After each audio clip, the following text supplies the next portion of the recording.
Good day and welcome to the Rising to the Challenge Lessons Learned in Responding to Disasters webinar. I will now turn it over to our facilitator today, Tracy Tippett. Hi, I'm Tracy Tippett from the Center for States, and I'm so happy to have everybody on today for this webinar. Thanks, Chris, for going over the housekeeping details. We have a great lineup today, and I'd like to introduce our speakers. We have Kayla Powell, who is a young adult consultant with the Center for States, Michael Weska, who's a family consultant for the Center for States, Melissa Mayo and Patricia Dew from Epic Ohana, Hawaii, Christy Tate and Melissa Maiello from Louisiana Department of Children and Families, and Dr. Deborah Shropshire from the Oklahoma Department of Human Services, and the Honorable Ashley Wilcott from the Center for States. She's a legal consultant with us. Let's take a look at our agenda today. We will first review our session objectives. We will be talking about key considerations for disaster response. We will hear stories from the field and strategies to impact preparedness. We'll also hear about lessons learned for future planning, have a panel discussion, and then we'll have our closing for today. In terms of our objectives, we hope that everybody gains awareness of the impact of various disasters to the child welfare system. We want to learn about strategies that other jurisdictions have used to overcome challenges when responding to those disasters. We will identify the purpose and importance of establishing shared goals and values with public and community partners, and describe some effective strategies in starting and maintaining collaborative partnerships between child welfare agencies and community partners. And with that, I'm going to turn it over to Michael Weska. Good morning, everybody. Thank you all for joining, and it's nice to see everybody here. As we are starting off our conversation about key considerations for disaster responses, first I really want to put us into a little bit of the context of this conversation. One, I am calling in today from a tribal reservation here in San Diego, California, where I work as a tribal administrator. Disasters come in various forms, as we're learning from COVID. And what I think is really something I want to elevate is how we look at these disasters from multiple lenses. And when we do so, how we do so in a trauma-informed way. You know, last week, had we had this call on schedule, I would not have been able to join you. One of the reasons is because our winds were about 40 miles an hour. And so the power was turned off in an effort to protect us from fires. Thankfully so, because we had 3 power lines go down. Disasters come in various forms and leave their trace in various ways. And so some of the things that we're going to talk about, and as we are all going through the pandemic and we are experiencing COVID, we're recognizing the different variety of disasters that come about. Next slide, please. So as I mentioned, we're going to talk a little bit about the different types of disasters, and with that induces different types of traumas. And so the traumas that we're going to talk about is, and as we're moving through this, is how we use trauma practice during disasters, and different techniques when we're dealing with a disaster. So I want to share a really quick story about, you know, something that happened to me on the way into work. I am driving about an hour and 5 minutes every day, one way. And so one of the things that could have happened this morning is I could have been in a really bad accident. I was driving, a car came on. I was driving down a one-way, one direction, and a one lane coming the other direction, right? And a car was passing another car and came really, really close, and we were both coming at very high speeds. And at that very moment, there could have been a tragedy. Now, that's a very different kind of a disaster, but it would have been a disaster. And what I realized is that at that moment, my body and my mind reacted. And the reaction actually was the right one, fortunately. I was able to respond appropriately as I was driving, but the impact was afterwards, I panicked. I was like, really could feel my blood pressure go up, and it was certainly a different experience. Now that was a near tragedy in my mind, very much could have been a disaster, but I wanted to elevate that because when disasters happen, people react differently. And as I was able to respond in that moment, you know, because I'm an experienced driver, because I have nearly 40 years of driving experience, my mind and my body lined up for that moment, and a disaster was avoided. But I still had the aftermath trauma. I still had the panic afterwards. I still had the reflection there. So I share that story in the context that when we are experiencing disasters, sometimes we don't always experience them, even though we may have the knowledge and we may have the experience, we don't always react appropriately. Another more relevant example is when we have a fire. You know, many of us who are in the fire areas know we have to have certain things packed, we have to have certain things to go, but when that fire happens, something triggers, and if our body and our mind are not on alignment, right, we may forget that important package that we knew we had to grab. And so the trauma effects both in this way can impact the individual experiencing the disaster. But on the flip side of that, we as responders could also experience a different trauma. And here's where it's so important to have trauma practice techniques. We have to acknowledge that that disaster may have impacted that individual in a way that may not have been the most appropriate, most prepared, what have you, and left a residue, so to speak, from the trauma to where they were, for that brief moment, unable to respond appropriately. So when we are approaching an individual who has suffered from or is suffering through a disaster, then at that point, we really have to look at, okay, we have to go in there knowing, okay, this person may have an impact, and we certainly know they have an impact. We just don't know what it is, and we need to be mindful about this, and we need to move forward mindfully as we engage. Here at the reservation, I've seen, you know, first responders, you know, who have experienced with us fires in the past. I've seen, you know, Red Cross members say to people, oh, you know better than that. You forgot your package. You should have done this, this, or this. And really not realizing that, you know, that was not a trauma-informed response, right?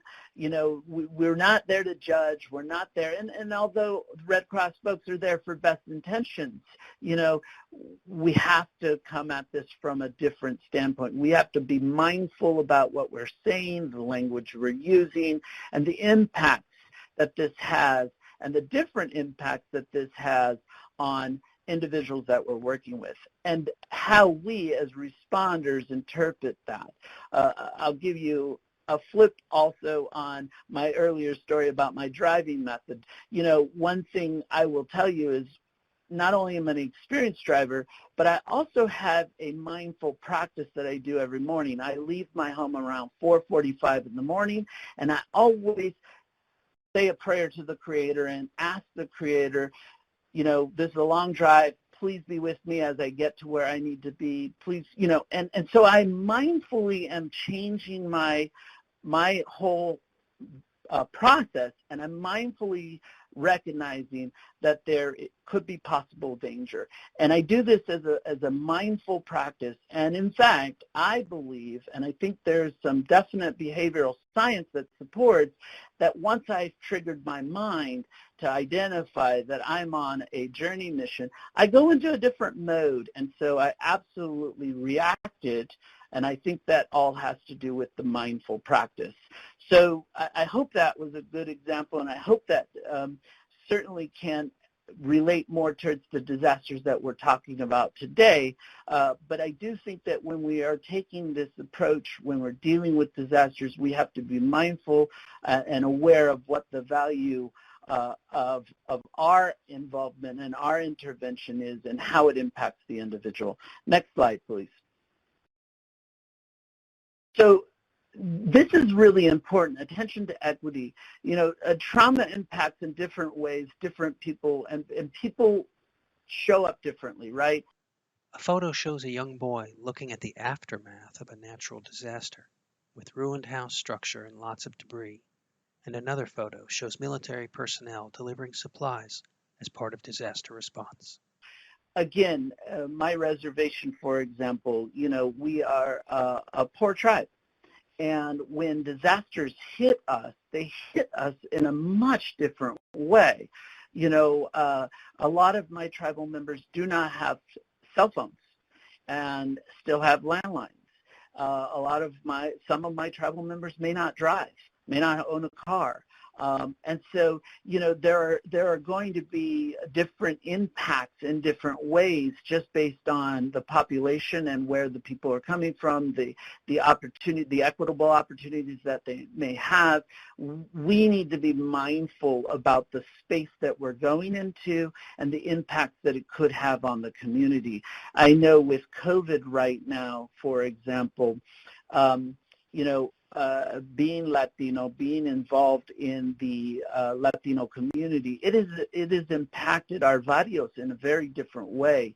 You know, a lot of our folks don't have access to Medicare, Medi-Cal, don't have medical access whatsoever, and oftentimes are, you know, not the best nutrition, right? And so they're vulnerable for any kind of ailment already because they're in that demographic. We need to be mindful as we approach those spaces, be mindful of the fact that the equity portion is really relevant when we're dealing with disasters. People may not have access to some of the things that we may take for granted or may think, you know, that they should have or they should have had. Sometimes in preparedness, people still don't have the knowledge and the access based on, again, equity. If they're on an Indian reservation like I am right now, that is so disconnected from the general population. We don't always have folks coming in saying, hey, by the way, you know, we've got this training going on. And so my people are not given the education based on, one, the distance, the poverty level that happens here, because even if they did get the access and they did have somebody offer, many of them, again, may not have transportation. There are other issues that come about. Next slide, please. Mindful communication, more effective communication. This really goes back to, again, the technique of mindful practice when you're dealing as a responder, when you're dealing with, you know, people who've just experienced a traumatic experience, right? And I think it's really important to recognize that if we are aware that this disaster has impacted them somehow, some way, right? We should not be trying to evaluate where that may have happened or where we shouldn't try to evaluate or judge how they should be responding. We should acknowledge that everybody's going to have a different response. And so mindful communication would be for us to really put that in perspective from the beginning. And then at this point, we would move forward with how we engage. And language is key. Language is critical. As I used the example earlier about the individual who said, you know, the Red Cross individual who said, you know better. That person, I know her. She's a wonderful grandma. She had no intention of hurting anybody's feelings or shaming anyone. However, how that was received could very easily have been detrimental to that individual, and that's not where that was not her intent. So being mindful about how we communicate, being mindful about how if we communicate effectively, we will be there to truly support and help people heal through these disasters and provide them the kind of experience and knowledge that they need. Another thing I will say, when disasters hit like this, as my earlier example of my car incident, I know that my blood pressure went up. I know that I had a very brief panic attack. Imagine what happens as you're processing, a fire, an earthquake, or all of these other things. First thing in mind, for those of us who have experienced fires and have experienced some of the other disasters is, for me was, are my children okay? Where are my pets? Where are my dogs? Am I okay? Right? So this is really, really important regarding those types of disasters. Let's talk about COVID as well. With the COVID situation, the impact that COVID is having on our mental health, right? For those of us, who are getting parts of communication that are coming across, there's a lot of mixed messages. There's a lot of mixed communications that are really happening.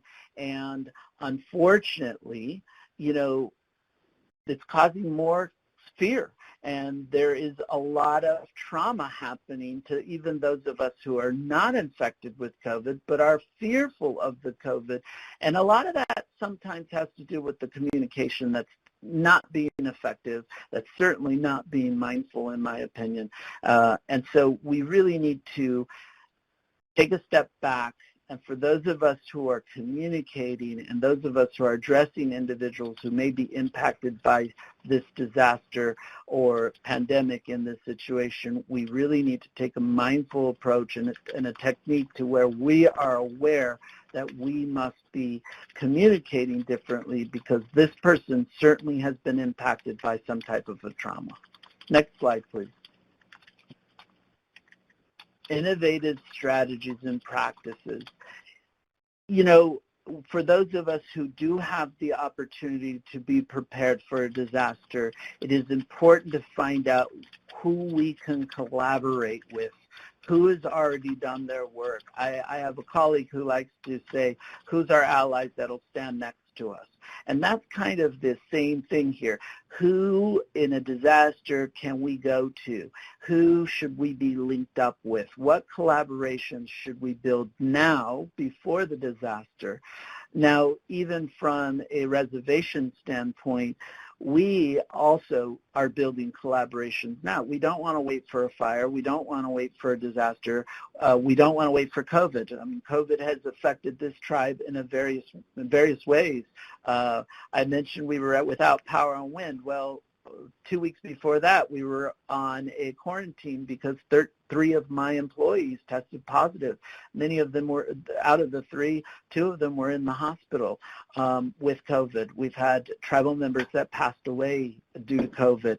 COVID came here. We did not have collaborations where we can go outside. We are now really taking a look at not just having collaborations for our fires and disasters that are predictable. We're looking for collaborations of clinics. What clinics can our people go to? How do we get them there? And we're trying to do that now before the disasters happen and before, we're kind of learning as we go through this pandemic, as a lot of us are.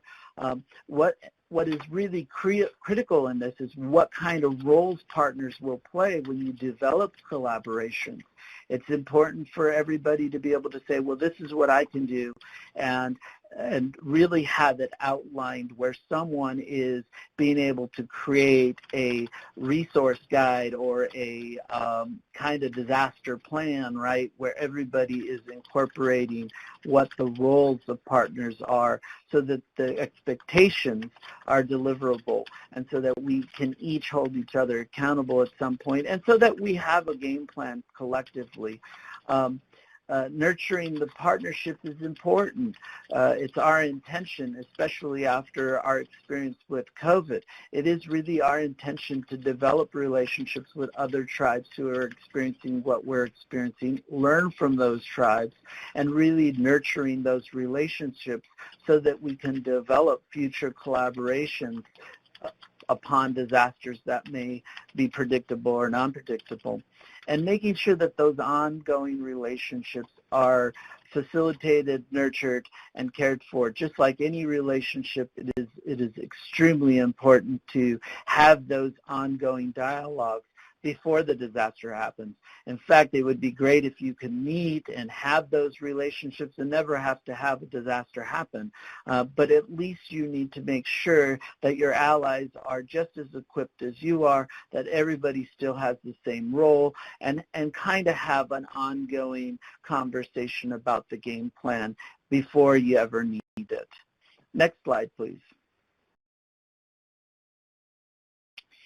So the impacts of disasters and successful strategies is really, really, really important. You know, I can tell you on our reservation, fire is one of the biggest threats. Pre-COVID, fire was one of our biggest threats. And the fire, an impact of a fire could be extremely catastrophic for families. We have approximately 400 people living on the reservation and only 128 homes. So these homes are shelter to a variety of families, right? We have multiple families living in a home. If one home is lost, it incredibly impacts this tribe and all of our people. So successful strategies and techniques is really critical, and the way we deliver those is really important. With that, I would like to introduce my colleague, Kea. Here you go. Thank you very much. Yeah, thanks, Michael. So much like Michael mentioned, mindfully engaging and partnering with those most affected is critical for success, and certainly true during disasters. Hawaii is a great illustration of a state who responded with and not for young people during this pandemic. And I'm so excited that we have both Melissa Mayo and Patricia Patty Dew with us today from Epic Ohana, Inc.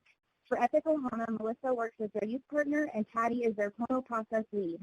Both have strong expertise in authentic youth engagement. Patty and Melissa, the stream is yours. Thank you so much, Keela.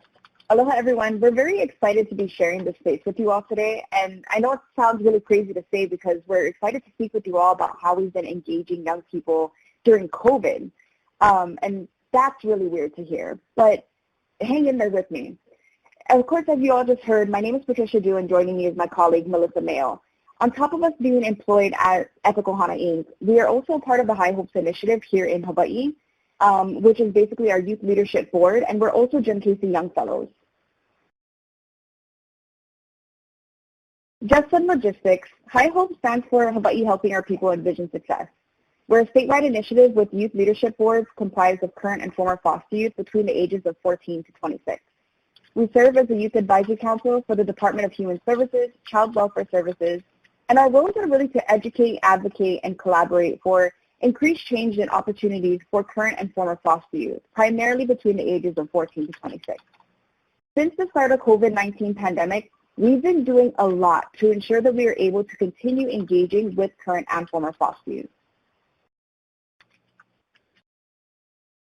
The start of this change really began as Melissa and I were inspired by a national town hall hosted by Think of Us, founded by Jim Casey Young Fellows Sixto Council, that also featured Dr. Jerry Milner.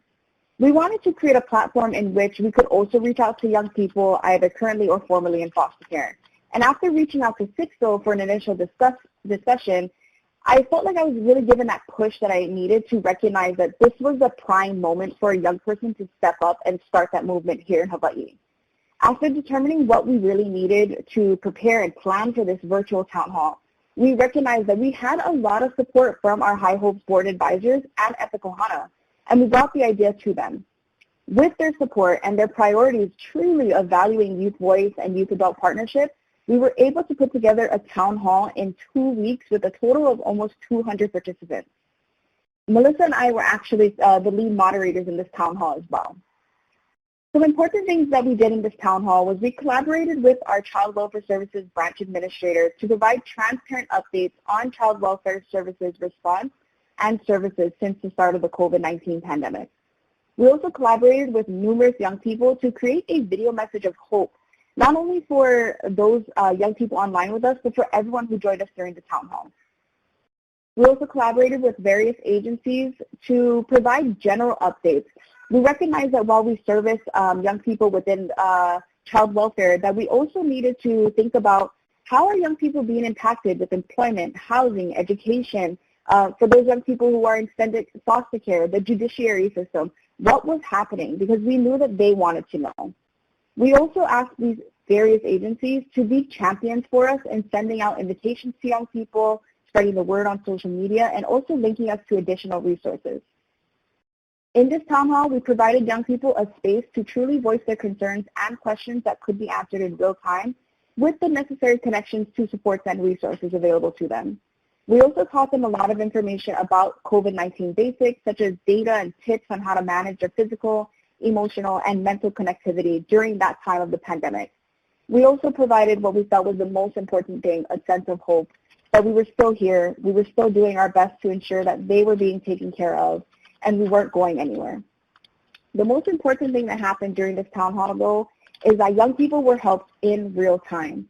For example, some of the issues that happened during this town hall is that young people were asking, why am I living in a shelter and I'm not being provided with face masks? There was a family who joined us on our town hall, and they said, hey, I don't have access to fruits and vegetables, fresh fruits and fresh vegetables. We had a list of the top concerns that young people brought with us to the town hall, and that's actually the small picture you see on this slide here. Concerns included employment and food, housing and shelter, technology, mental health, overall COVID concerns, healthcare, transportation, and feeling alone. The top concerns among aged-out foster youth was employment, and the top concerns for current foster youth were technology and food. And the beauty of this town hall is that young people actually felt the power of their voice and how much their voice could actually move change and move people to create that change. Young people did receive a lot of face masks. We did a lot of donations to young people for face masks. And we also helped that family out in achieving their goal of wanting to get fresh fruits and fresh vegetables. And that's even more important because Hawaii is made up of several different islands. So the family that we were helping was actually a family that lived on a completely different island from where the town hall was being hosted. But so many beautiful things happened. So Melissa, do you mind sharing with us, what does that look like to us now? Yeah, of course. Thank you, Patty. Prior to Hawaii's virtual town hall, authentic youth engagement was surrounded with Hawaii's value of community with aloha, warm hugs, in-person warmth, support, and connection. Youth-adult partnership occurs by inviting young people to the table to participate in decision-making, advocacy efforts, and grow as a young person while using our lived experience. We used also in-person community events, grant-making capabilities, and more. So after the town hall, we recognized that the way we started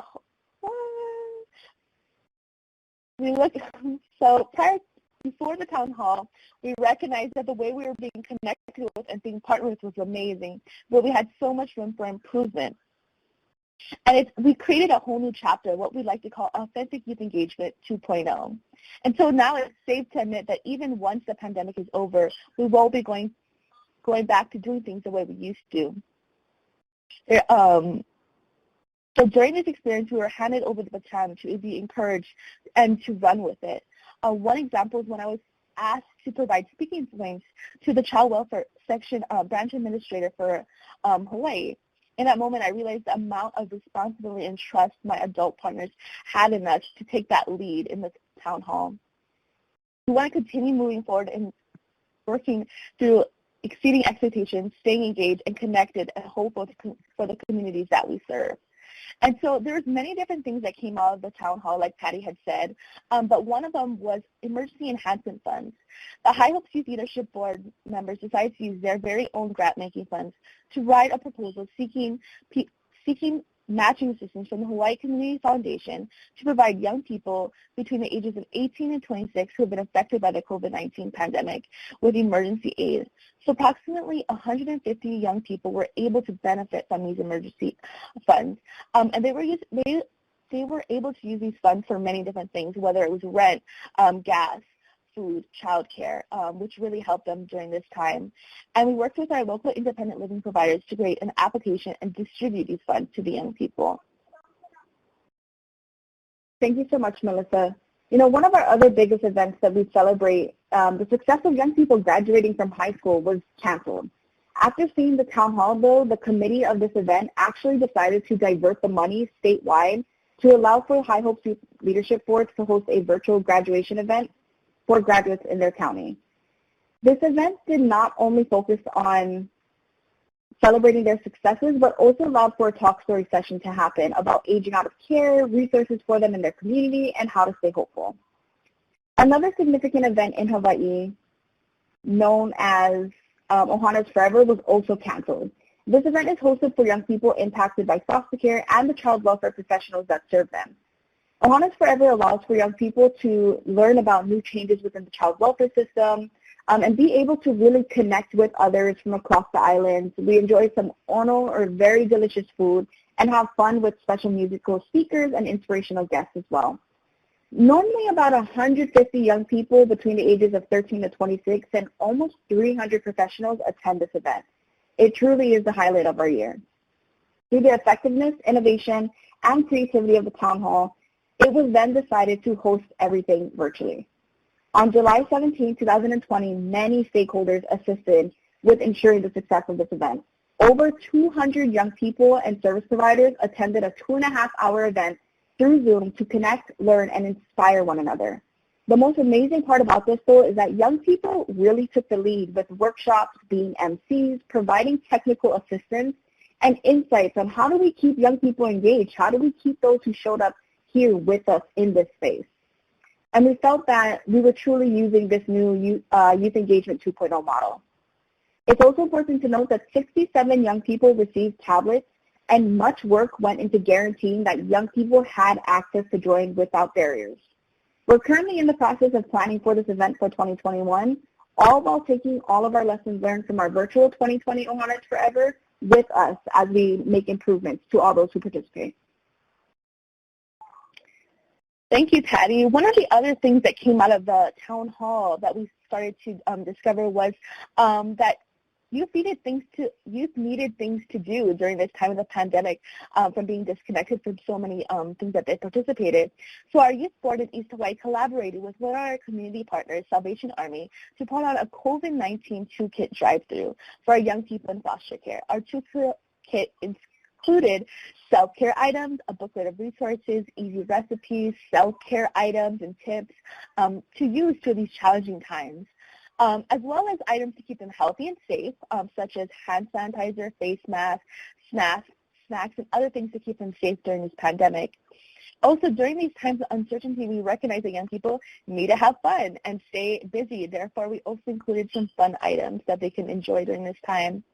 And the purpose of the toolkits was to let our young people know that we are still actively thinking about them and wanted to give them something to know that we're still working towards everything we can to have them participate and be connected to us during this time, as well as letting them have something in the absence of one of our annual events that we usually have during the fall season. And last but definitely not least, there was a lot of technical assistance that Melissa and I provided after the town hall. Numerous of agencies had actually reached out to us and wanted to partner with us to facilitate mini technical assistance trainings.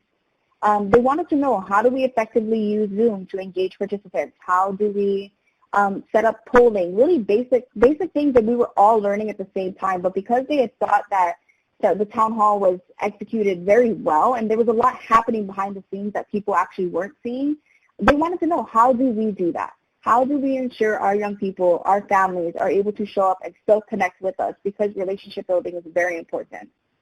So many times during these conversations of technical assistance, we were told that there was this secret sauce or magic that took place during the town hall. And in retrospect, as we started to think more about it, what we recognized that the secret sauce we had was in allowing young people, such as myself and Melissa, to truly live up to our potential, all while working alongside adults who truly believed in us, that we could do it, that we could host something this big and continue making changes and impacts moving forward. Thank you, Patty. And in closing, we think it's important to continue doing all that we can to ensure that we are engaging all young people as we find other ways to partner with them during this time. So we have a few recommendations to achieving this authentic youth engagement partnerships. We recommend that meeting young people where they're at, asking them, do you know how to use Zoom or the other platform that you're used to using? How can you ensure that they have access to technology to support when they engage with you? What support do young people need to fully show up? And is it transportation, internet access, more information, etc.? Another big thing is community collaboration, reaching out to other partner agencies who also work with that same population of youth and families to strengthen those youth-adult partnerships, but also those partnerships between the agencies. And lastly, one that I think is most important is shared power. This means giving power to young people in all aspects of the work, not only including their voice, but authentically partnering with them to create deeper systemic change. And so we hope that you feel inspired by our Authentic Youth Engagement 2.0 model to create out-of-the-box, innovative ways in supporting all young people during this COVID-19 pandemic, but in all disasters, especially after return to normalcy as well. This is just the start of continuing our work to engage with young people. So we thank you so much, and we'll pass it on to Tracy. Thank you so much. It's so important to hear the good work that's been going on in Hawaii with youth engagement. So we appreciate that. Practice and program supports during disasters. Well, let's talk a little bit about what's happening to practice and folks and in programs that we've heard from the Center for States. Again, I'm Tracy Tippett with the Center, and we continue to hear from you all, from our constituency groups, from liaisons, about all of the impact to all of us that we've had. Next slide, Chris.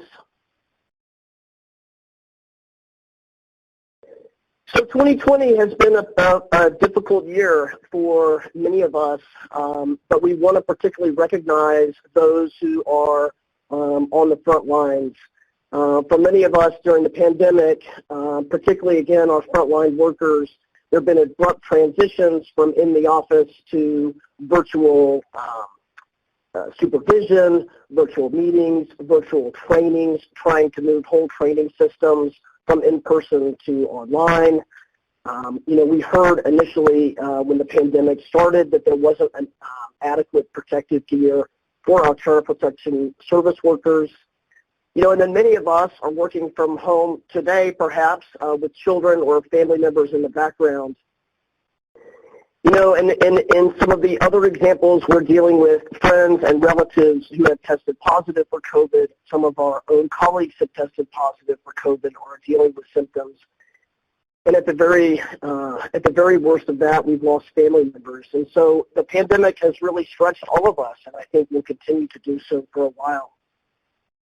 We also know during 2020 we've had fires and hurricanes, and we've had folks who have been displaced. We heard Michael talk about the experience of trauma and how so many of us and so many of our workforce members have been experiencing secondary trauma as a result of all of these things that have happened in 2020.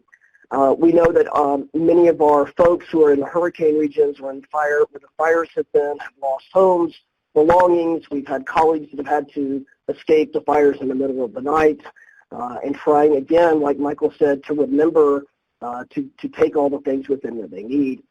And just the overall concern for family members in the midst of trying to work and live this surreal life of experiencing all of these traumas, it takes an impact on our mental health. And then, as we will hear from Louisiana also in just a little while, the responsibility for locating children, and whether they're in foster or kinship or adoptive homes or visiting with birth families when a disaster hits, and the impact that that has and the responsibility that weighs on our front line. Can we go to the next slide, Chris? So we really have been spending some time trying to collect resources and strategies about how to support staff during a disaster. We know that there has been, we've had letters from Associate Commissioner Jerry Milner. We know that the Center for States has put together a lot of resources on disaster preparedness. The National Child Welfare Workforce Institute has also put forth a lot of information on virtual supervision and virtual training. And so what are some of these? And we've heard from you all, and we've heard from constituency groups that what we need right now is absolutely consistent check-ins with our frontline folks, with supervisors, program managers, and however that is possible, whether that's through telephone calls or virtual check-ins, virtual supervision, group check-ins. We've got folks now that are in communities of practice that are doing virtual check-ins with each other.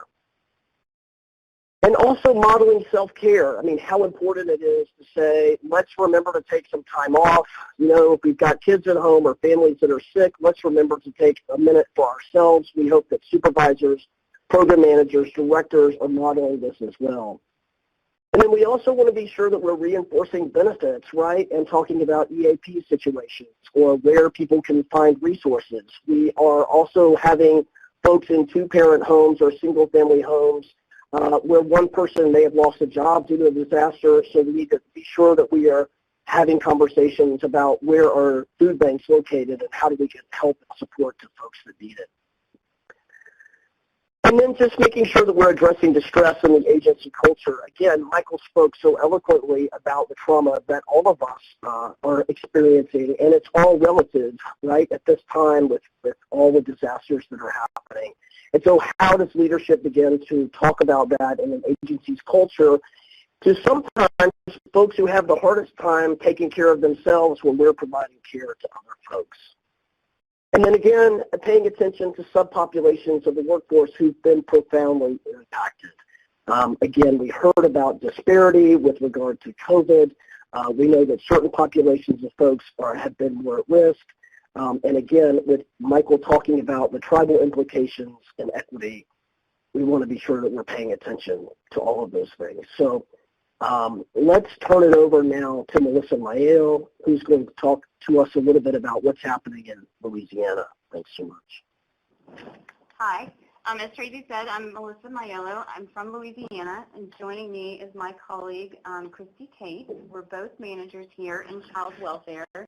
And today we're going to talk to you about preparing for practice and program level action during disasters. The next slide, please.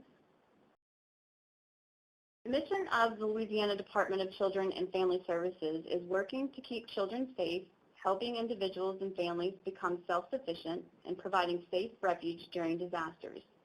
Like I said, Christy and I both work for child welfare. However, we know that at any time our mission can change, as evidenced by our department's mission statement. Next slide, please. A flowchart shows the framework for Louisiana's emergency preparedness operations. So real quickly, the high-level framework for emergency preparedness in Louisiana begins with the Governor's Office of Homeland Security and Emergency Preparedness, or GOSHEP. The Director of GOSHEP directs the emergency and disaster operations for the state and controls the activation and deactivation of the state emergency operations, or the EOC.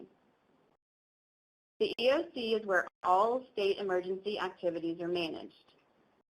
The state requires all parish governments to have EOCs from which the parishes can manage emergency operations at the parish level and communicate with the state EOC to ensure close cooperation in emergencies and disasters. Our department also maintains an emergency operations center.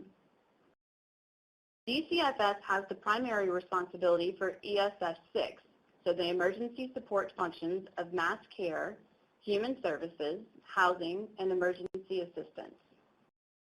DCFS accomplishes its primary emergency responsibilities for these functions through assignment of DCFS employees in the major operating units of the department to work in shelters, assist in evacuations, and other emergency disaster duties. The department is also required to maintain a continuity of operations plan, or COOP, and Christy will talk to you about how child welfare maintains COOP functions during a disaster. Child welfare, child support, and the Office of Family Support. In Louisiana, the Secretary has overall responsibility for the emergency functions assigned to DCFS. However, when a declared emergency or disaster occurs, the normal chain of command shifts, and the Emergency Preparedness Director is empowered to make decisions and expend resources. Upon employment with the agency, staff are assigned roles within the disaster org chart. Staff are either designated as COOP, which means they remain responsible for maintaining the continued operations of the agency. They're either ESF6, which means they're not COOP, or they're available in any capacity necessary, depending on the event that's occurring, or they become ESF6 Special, which means they have a predetermined role in the event of a disaster. Next slide, please. Human Services Staff Organization Chart for Louisiana DCFS. So, for example, I'm designated as ESF6 Special. So once I'm activated, my job becomes the Human Services Coordinator in the Emergency Operations Center. So I'm no longer a child welfare manager during a disaster. I actually become under the operations chief in the DCFS EOC. Child welfare staff have a vital role in the success of DCFS during emergencies. Child welfare staff have a special skill set that is needed during sheltering, so we've created several roles that fall within the Human Services branch. We have a regional Human Service Coordinator. We have Human Services Branch Supervisors, Child Welfare Specialists, Social Service Assessment Specialists, and unaccompanied minor staff. So examples of some of the responsibilities in these roles is to coordinate and initiate foster family contacts using mass communications prior to and during events. So the same mass communication system we use to alert staff is also used to alert foster parents. We can send them a poll or a survey to see how many plan to evacuate. We can send them any kind of notice or links that we create to resources or any information we need them to have. We can also send information to our extended foster care staff or even our residential facilities. These roles are used to coordinate all human services resources within the region during an event and to maintain visibility of all human services activities in state regional shelters. The Child Respite Specialist coordinates all child care activities and resources. They work with all volunteer agencies to schedule child care activities and organize and supervise the setup of children's activity stations. They can also assist with unaccompanied minors in the shelter in the event that we have an unaccompanied minor. We have Social Services Assessment Specialists. These people conduct needs assessments to determine and resolve immediate needs. They provide mental or behavioral health support and referrals and conduct transition exit planning. We also have an unaccompanied minor shelter. We have the capacity to open this unaccompanied minor shelter. This shelter actually came about after Hurricane Katrina when we had a lot of separated families. Thankfully, we haven't had the need to open this shelter for the last few events, but we do have the ability and the capacity to do it in the event we need it. Next slide, please. So this is a picture of one of our largest, or the largest, congregate care shelter that we have. It's located in Alexandria, Louisiana, and you can't really tell from the pictures, but it's a very, very large facility. It's about 100,000 square feet. Obviously, these pictures are very old. This is a pre-COVID congregate care shelter. Next slide.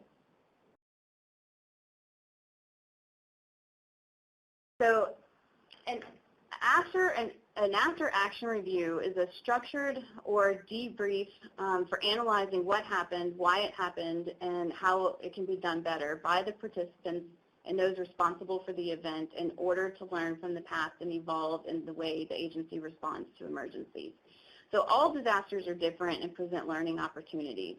So take, for example, the prior slide of our congregate care shelter and considerations that we had to make in light of sheltering and COVID.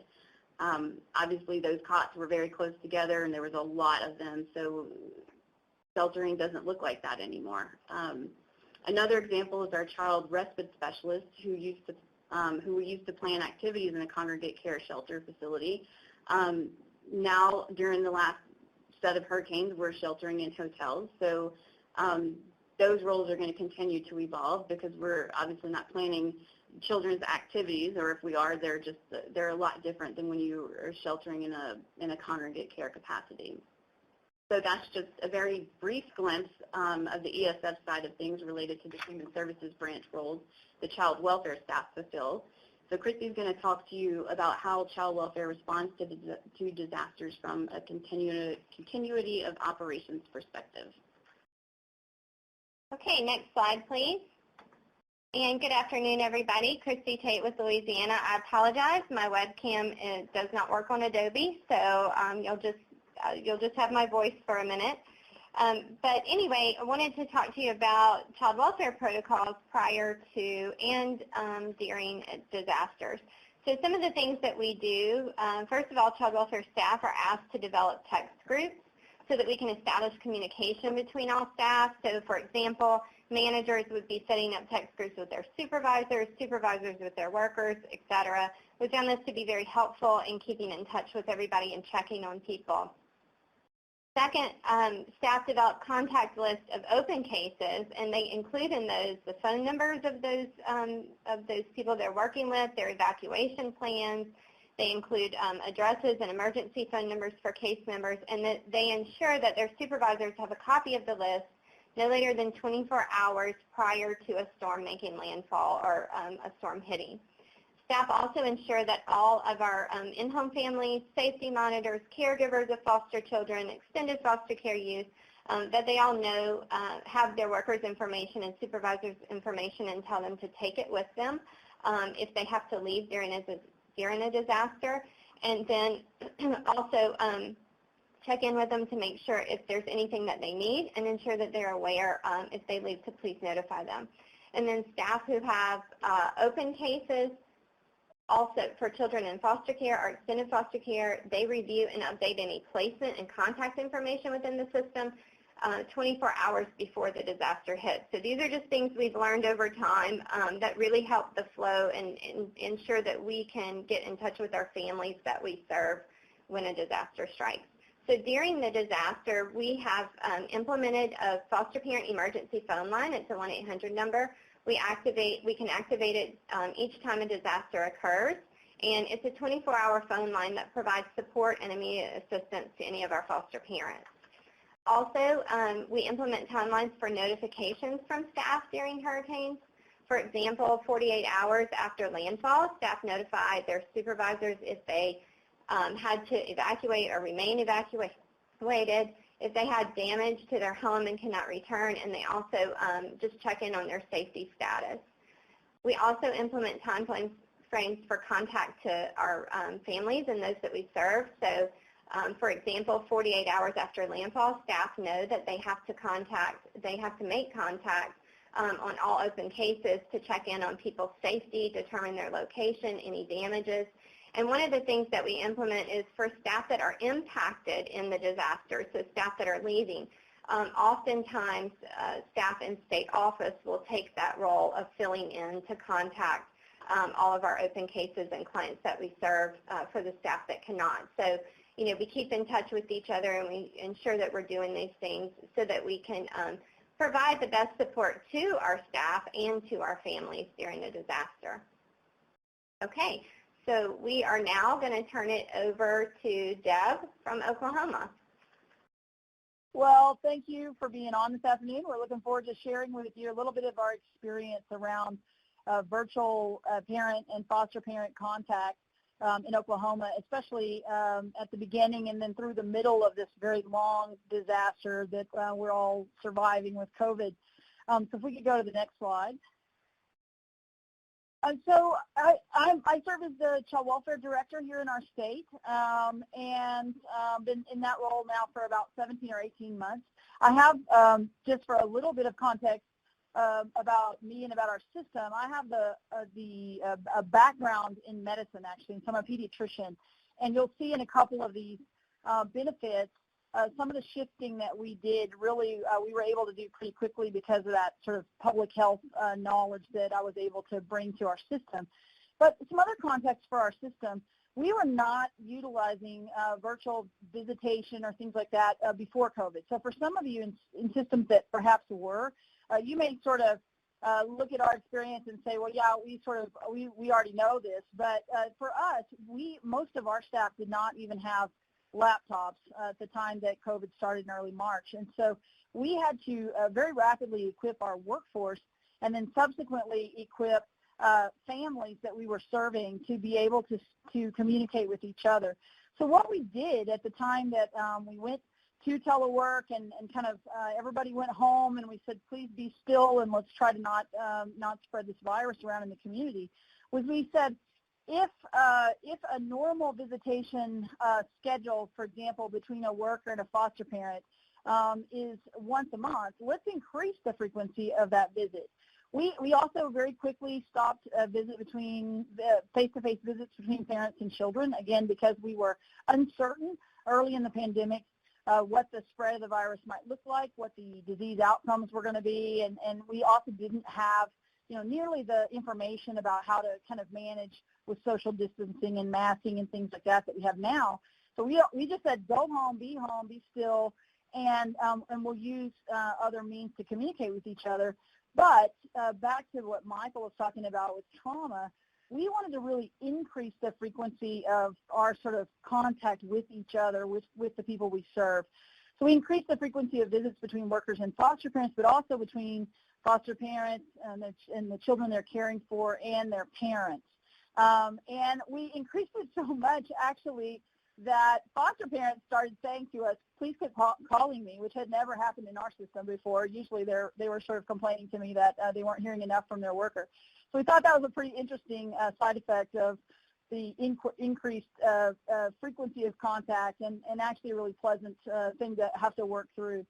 We also really saw in the experience of connecting foster parents and those birth families and those sort of parent-child moments on video, we found some really cool natural moments in that. And so I'll give you a couple of examples. We had situations where perhaps the parent was able to video in and read stories to their child who was in a foster home every single night, where previous contact might have been once a week or every other week. We had a really cool situation with a kiddo who was turning 5, and the foster parents and the dad had planned a birthday party, but COVID landed, and we sort of said, stay kind of in your separate homes. And what they did is planned a video birthday party where the dad had a cupcake, the child had a cupcake, and they both lit the candles and then blew the candles out on video at the same time. So we saw our foster parents and our biological families really get very, very creative in how they were communicating with each other. The other thing that we experienced with moving to virtual use of virtual visits was increased participation in our family team meetings, child safety meetings, particularly of maybe a parent who might be working, who could more easily step away and be part of a meeting, or for a parent who might be distant, so lived in a different area, or a dad perhaps that might be distant from the case, or relatives who were even in other states who could participate in those meetings. Next slide. So we gradually returned in Oklahoma to face-to-face visits into May and then early June. We released kind of parent-child visitation restrictions initially, actually because of feedback from foster parents and from some of our teens actually who were in custody. We had teens who were saying, hey, I'm in foster care. I work at the drive-through at the neighborhood fast food store. My mom could drive through and see me. Why can't we actually arrange a visit? And we said, that makes a lot of sense. Let us get out of your way. By June, we had resumed worker family face-to-face visitation, and we've continued to do that going forward because our understanding of COVID is different. The equipment we have to equip workers and families with is different, and we've been fairly successful at that so far.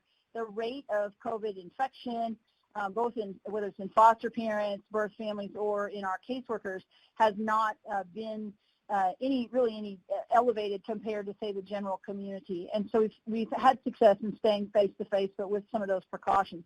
However, we continue to use virtual means for a number of different kinds of activities, particularly if we have hotspots in our state that need extra precautions. If we have families that are particularly vulnerable or children who are particularly vulnerable, and then certainly in our congregate settings where we've had a lot of challenges with COVID. Next slide. So there are both challenges and lessons learned. Challenges and lessons learned center around technology needs, communication needs, pushback, and virtual assessment. One of the challenges was just technology. I mentioned that we had not deployed laptops or that kind of technology to our staff. We had desk towers, desk phones. Most of our frontline staff had a cell phone, but they didn't have a hotspot on it. And so we had a lot of technology to deploy even within our own workforce, much less within foster parents and birth families. So we addressed that initially, kind of partnering with other systems such as the education system and nonprofits to ensure that people had access to a hardware system they could use, whether that was a phone or a computer or tablet, but also that they had access to the understanding of how to utilize that hardware to do a video call. If you've never done Zoom before or Teams, I mean, we had barely rolled out Microsoft Teams in our department when this happened. All of us had a lot of learning to do to even interact with each other professionally, much less families out there who hadn't used these applications. So we provided a lot of technical support as well as hardware to the families that we're serving. We also, a couple of things that we learned, we really learned that we had contact information for foster parents in a much more centralized way than we did for biological families. And so very, very early on when I was trying to communicate what was happening, why it was we were stopping visits or moving to a virtual platform, asking people questions about what they needed assistance with, I found that I could easily garner a list of foster parent email addresses or the ability to get on a Facebook page and communicate with foster parents. But we had not established the same kind of central communication with our birth families. And that's definitely something that has shifted during COVID that will actually aid us going forward in our general practice as well as through other times of disaster. And honestly, the reason we have all the foster parent contact information the way we do is because of watching other states manage, particularly Louisiana, manage serious disasters where families were scattered, but we just, for whatever reason, had never really finalized that kind of in the biological parent space. And so we've made a tremendous amount of effort around being able to better communicate directly and troubleshoot for our biological families rather than only needing to rely on a frontline worker. That has also helped us as we've had staff that have gone out for quarantine or gotten sick or things like that, because bio families have other kinds of people that they can communicate with than maybe those direct workers and supervisors that they've been interacting with. So that's been a really, really positive thing for us. Next slide. Moving forward, Oklahoma will focus on safety, flexibility, and creativity, ongoing data collection, and the potential for using a hybrid model in the future. I think moving forward, we imagine that we will continue to use some combination of virtual platforms as well as face-to-face interaction. We really like the benefits of being able to do family team meetings where people who are available can meet in person, but we still have the technology and the ability to make that available to other folks, especially those family members who may live in other places. So that's definitely something that we want to continue to move forward with. I think one thing we've learned above all is that we have to stay flexible and we constantly have to switch strategies. I think we've literally adjusted how to leverage virtual versus face-to-face visits about half a dozen times over the last 6 to 9 months, and I think as the pandemic continues to roll forward, that will continue to need to be true. And then I have a lot of questions and sort of asking many questions around virtual platforms as it relates to how do we know the quality of our communication is good? How do we know what we're seeing is the truth? And so, where folks can put a virtual background up on their screen and those kinds of things. Like, how do we interact in a way that we can actually see an environment, we actually understand how people are doing, whether that's our staff or the families that we're serving. And then the same goes for related to services, like how do we understand services that are delivered in that space as well, and under what conditions a hybrid or virtual model has the same effectiveness as face-to-face model. So those are some of the things that we're looking at kind of as we go forward on through this pandemic and on to hopefully a different kind of 2021. So now I'm going to turn it over to the Honorable Ashley Wilcox. Virtual court mediation and hearings. Thank you so much, Deb. I appreciate it. I want to talk to you all about what the Center has really been doing to continue to support PIP goals implementation during the pandemic. And it's really utilizing virtual means that we now have to do, right? And so part of what we're doing in one state is court mediation being done virtually. And I just want to give a few points to think about. I'm always available after the presentation for participants to reach out. But one of the first things that you want to do is get the court approval. Obviously, you can't have a court mediation program if the court says we don't want it done virtually. But you reach out, you get that engagement. And virtual is something that there are a lot of safeguards I'm going to touch on, but really, really important. Party agreement. You have to get all the parties engaged and invested. The reality is at this moment, virtual is here to stay. I believe we're going to have it in some capacity after the pandemic ends, after a vaccine. And so I do believe that we need to be prepared and keep moving this forward. So you seek the engagement of the parties through different meetings. You seek stakeholder engagement through reaching out in different meetings to ensure that you develop, the last thing on the slide, a detailed process. The devil is in the details. You want it very well thought out. You want it well written. And you want all of the different participants and stakeholders to have input ultimately so that you know it's something people will get behind to make it successful. It's the new normal. And let me just say this, from the court perspective, from the judicial perspective, we've been equipped to handle the new normal in this regard. Many of us, if you were in courtrooms pre-COVID, you saw equipment there. I can promise you, computer screens, computers that weren't being used, that weren't being touched. And the reality is now we've had an opportunity to utilize those, and the courts can create a new normal. It is wide open, and that new normal can be virtual means.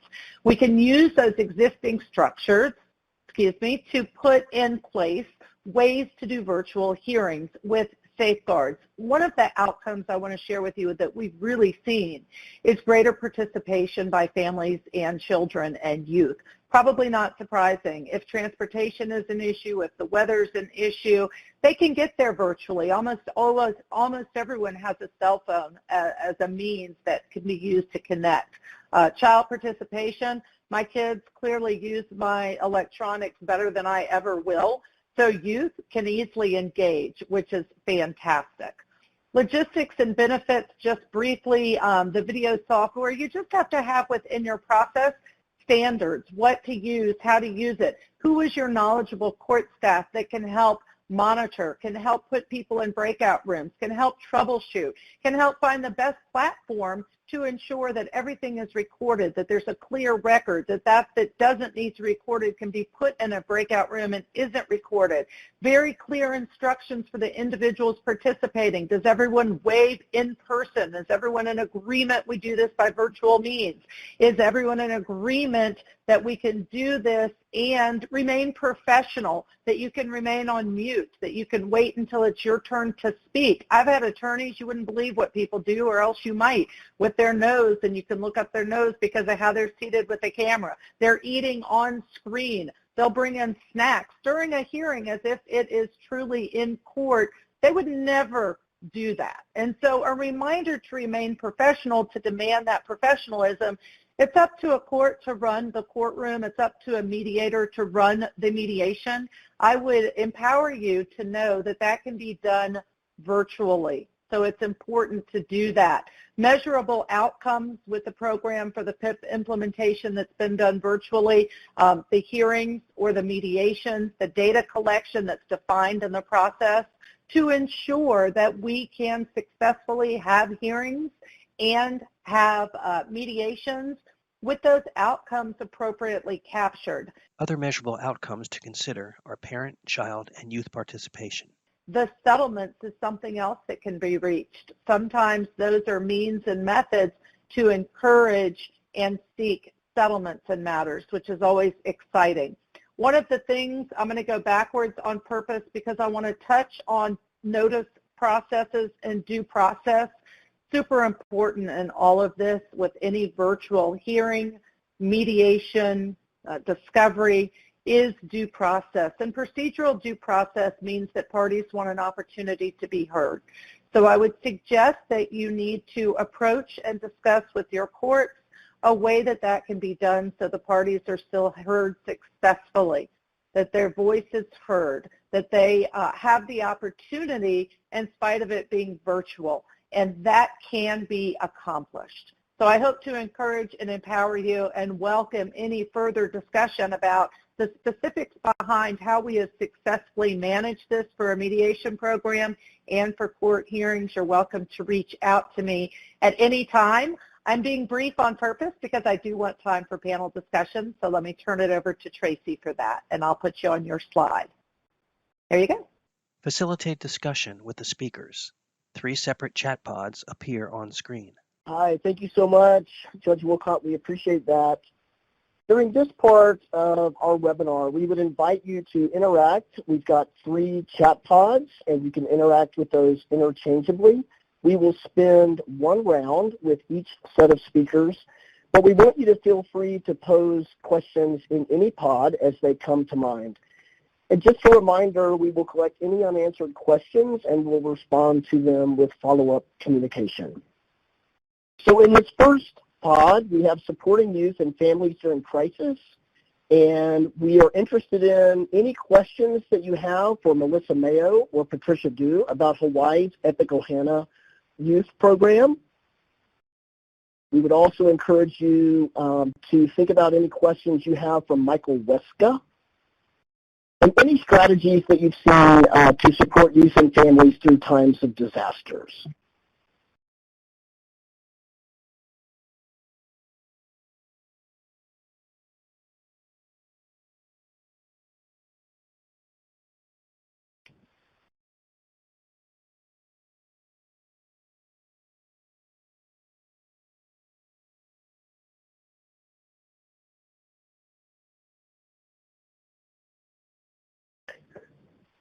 So just to make sure we know what's in the second pod, we've got supporting staff and supervisors at practice and program level.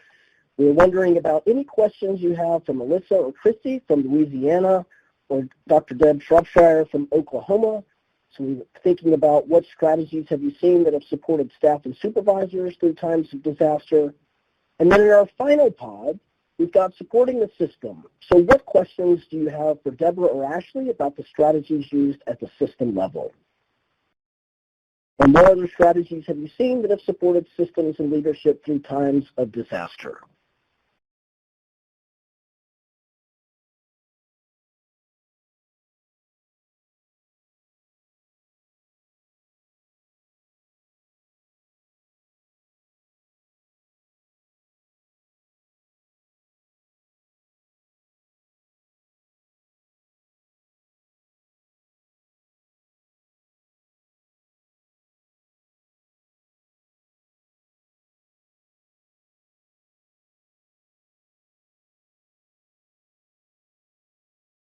So it looks like in the first pod, I just want to make sure we've got a question from Sherry. Hi, Melissa and Patty. How are the agency leaders involved in the roundtable, if they were? Hi, yes, thank you so much for your question. So in regards, and I'm hoping I'm catching this correctly, but in the roundtable, I'm considering the roundtable to be our town hall. We actually invited our child welfare branch administrator to actually attend live on the town hall with us to answer the questions in real time. We did do a lot of prep though because we wanted to ensure that young people were actually getting the information that was very pertinent to them. So we wanted to make sure they were understanding, like in terms of family visitations, how has that shifted because of COVID? What is the department doing now because of the situation that we're living in? So we didn't just ask them to, hey, provide us your updates. We thought it was important for them to be transparent with all of us in real time. So we invited them to participate live with us in that discussion.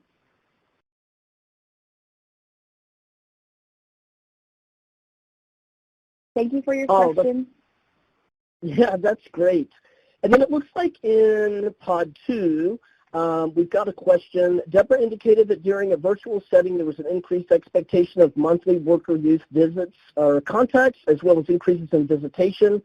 Was this process formalized via the regulation or process? And if so, how did you go about implementing it? I think we'd love to hear from Dr. Deb on that one.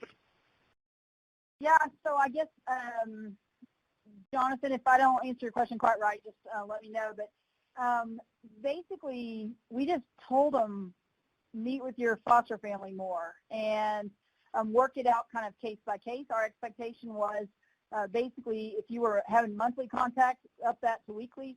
If it was normally weekly, make it a couple of times a week and keep calling and contacting people until you are comfortable that they have what they need. We also shifted the focus of that conversation to even just basic things. Do you have food? Do you have, shelter? Are you working? Have you lost your job? Like, what are all the sort of economic and health impacts that we were concerned that COVID was bringing? And so, we sort of shifted the content as well as the frequency. We didn't necessarily document all those in our system. So we still, our regulations were really around what you must do in terms of capturing documentation for reporting purposes, but we captured it in other ways through little contact notes and things like that. And again, to me, the winner was when the family started saying, "Quit calling me so often." That's how we knew we did it well. Super, thanks so much. And then to Judge Wilcott, it looks like Vivian James had a question about any advice about getting through backlogs while courts shifted to virtual hearings. Yep, thank you, Tracy. And I know I've been typing responses in the interest of time. The reality is that's an issue. It's going to take some time to catch up, bottom line, in my opinion, because not all hearings are required to be held in person. All the rest have been pushed off in a lot of states.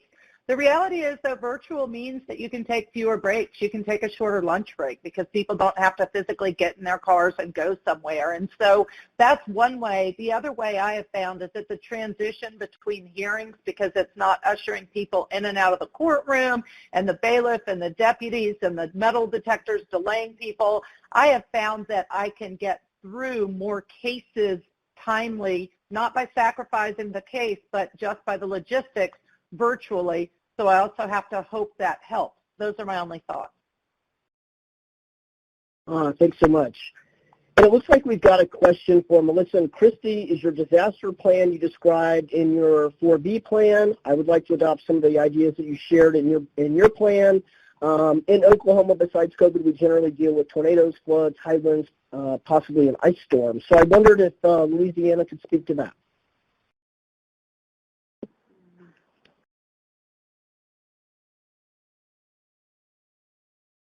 Okay, so the first part regarding the org chart roles under the Human Services branch, that piece is not in the 4B plan. The second part that Christy described, that's something that we just really started implementing in detail this go round after COVID. So it's not in this 4B plan, but it will go in our next APSR. But if details are needed, if anybody would like to share it, if we need to share it, we can. Thanks so much. I wonder if we can stay with Louisiana for just a minute. Did Louisiana still have a plan for pandemics in place? And if so, was it helpful during the current COVID pandemic?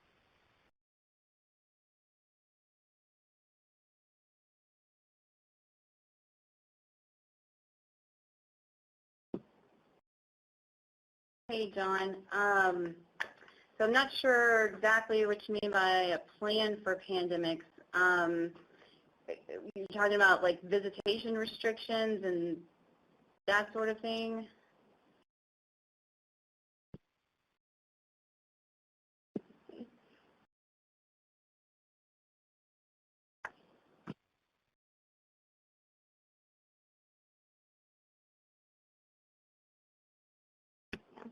I think for this one, we just need a little bit of clarity to be able to answer. I'm sorry. I know we're on a tight time frame here. Oh, that's okay. I tell you what, while John is typing in, let me go back over here to, there's a question from Melissa about what methods did you use to communicate that the roundtable was taking place for the young people to attend? Did you use radio or commercials? What was the method of communication there?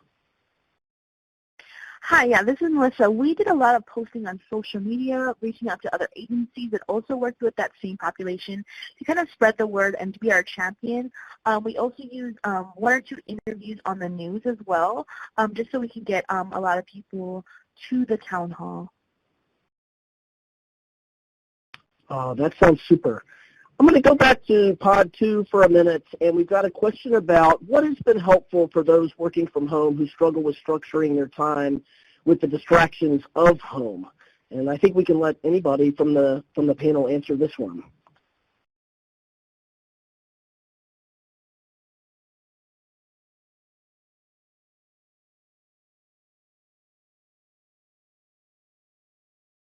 This is Deb. That's been a real challenge, this sort of balance of both equipping people to work from home. I think initially we kind of measured success in did we get everybody a computer and they could connect to the network and they could actually go home and do work. But the reality is a lot of the hard work now is equipping people to do it well. And that includes thinking about like how do we support people who are working from home. A lot of our staff have articulated the workday never sort of seems to end because it gets interrupted by home distractions, kids being home from school because of quarantine or virtual schooling or whatever. And so they may still get all of their work done, but it sort of occurs over a much extended work day. And so it is definitely, it's definitely something that I think we're continuing to work with our staff on trying to understand how to support them. Yeah, and I just want to remind us, especially in situations like this, the anxiety that builds up and the mindfulness from both sides. You know, you have a worker trying to engage in doing her job. She or he wants to do it well, and they're worried about whether the alarm is going off next door or whether there's a lawnmower outside. There's a lot of anxiety that's being presented for both people who are delivering the service as well as the people who are receiving the information. You know, a big challenge right now with a lot of my birth fathers that are contacting me going, you know, my son is not engaging in our Zoom meetings. You know, he doesn't love me anymore. He doesn't like me anymore. He's this, he's that. And that anxiety and that kind of frustration, so helping them navigate through those types of events and recognizing, showing up with that trauma lens and recognizing that everybody has a little bit of trauma coming through these types of times with virtual meetings and virtual things that are happening. Hi, so I would encourage folks to keep typing in your questions as they come to mind. Additional questions in the chat pods cover topics such as whether courts are using virtual means for jury trials, whether biological families without technology are given the opportunity to join court proceedings from child welfare agencies or other areas, and how confidentiality is addressed in Louisiana's phone tree plan. And we will, again, follow up with some communication after the webinar. We want to thank everybody for participating in the panel, and I'm going to hand this back over to Nicole Barnes. Great. Thanks so much, Tracy. We're going to keep it here on chat for just a second, but what we're going to do next is we're going to transition into some polling questions, and you'll have an opportunity to continue to type questions in the chat as we finish up, but we want to get some information from you all about your interest in some ongoing conversations around this topic. We know that COVID isn't going anywhere anytime soon, and obviously there may be some practices that we've all discovered through having to shift that we want to keep in place, and we want to see if you folks are interested in some ongoing and continuing opportunities to connect with each other and your peers on this topic. So Chris, if we could transition into our first set of polling questions, that would be great. Fantastic. So again, please feel free to continue to type questions in the chat. But we want to hear from you all on the line. First question is, are you the person or part of the team that is responsible for developing or writing the disaster plan at your agency? And then if yes, we want to hear your interest in continuing to participate perhaps in a short-term community of practice or an event series around ongoing disaster preparedness work. And if you're not sure, that's okay too. We're going to have another set of polling questions that's going to give you an idea of the kinds of activities that we might engage in and kind of get a feel for what you would be most interested in participating in. So I'll give everybody just a few more seconds there to answer that question. And again, if you're not, but you still would like to participate, we'd love to hear from you too. I think that the intent is to really, we want to know who is interested in continuing to have these ongoing conversations and with who you want to have them. So continue to feel free to respond here, type in your answers. They are anonymous, although you can see what the poll total is. We cannot see who answered what. For the first question, are you the person at your agency responsible for developing or writing a disaster plan? 43% of respondents answered yes, and 57% responded no. Okay. We'll just give it just a few more seconds here for folks to type in. Again, are you the person or part of the team responsible for developing or writing your agency's disaster plan? And if yes, rate your interest in participating in just a short-term community of practice around this. For the second question, are you interested in participating in a short-term community of practice or event series around ongoing disaster preparedness work? 75% responded that they were very interested, 8% responded that they were somewhat interested, 17% responded that they were not sure, and 0% responded that they were somewhat not interested or not interested. Okay, Chris, let's transition over to our second set of polls. Great. Thank you. So these next three. So if you expressed an interest in participating in something like this, indicate the kinds of activities that would most interest you. We're looking at potentially a 3-event short series on topics that are selected by the group. Would you be interested in some web-based communication tools to give you a direct connection to your peers? Or some ongoing communication via conference call or web-based conferencing platforms? What would be most of interest to you? 30% of respondents expressed interest in a 3-event virtual series on group-selected topics. 57% of respondents expressed interest in web-based communication tools to connect with peers doing similar work. The rest expressed interest in ongoing peer-to-peer communication or other activities. There's also an opportunity for you to say none of these, other, and tell us the kinds of activities you'd like to talk to your peers about. And then in that middle column there, we have some topics that we thought might be of interest just based on some of the research that we've been doing around this area. And we want to hear from you what would be the top 3 that you would be most interested in talking to your peers about regarding disaster planning and response. And then we're going to take the information from today's session and with our Children's Bureau partners and with our subject matter expert partners, we're going to roll out some stuff in the near future around how we can bring you all together to do exactly this. So I'll give it just another 15 seconds here. 3% of respondents chose engaging courts in planning or preparing for virtual hearings during disaster. 6% of respondents chose engaging youth and families in planning and preparing for disaster. 29% of respondents chose engaging youth and family in responding to and recovering from disaster. 35% of respondents chose engaging the workforce in planning and preparing for disaster. 10% of respondents chose supporting the workforce and supervisors to respond to and recover from disasters. 16% of respondents chose developing comprehensive disaster plans that engage stakeholders, community partners. And then I'd like to, in just a moment, we're going to close out to our evaluation layout, and I just want to remind folks we do have an evaluation for today's session. It's really, really important that we hear your feedback so that we can continue to create meaningful and engaging opportunities for you all to talk with your peers about relevant topics of interest, to hear from subject matter experts, to hear from states that have best practices on all of these topics. And so we really want to hear from you what we're doing well and what we could improve on. And then if we could transition over into that evaluation layout there, Chris. So it does have the center's contact information.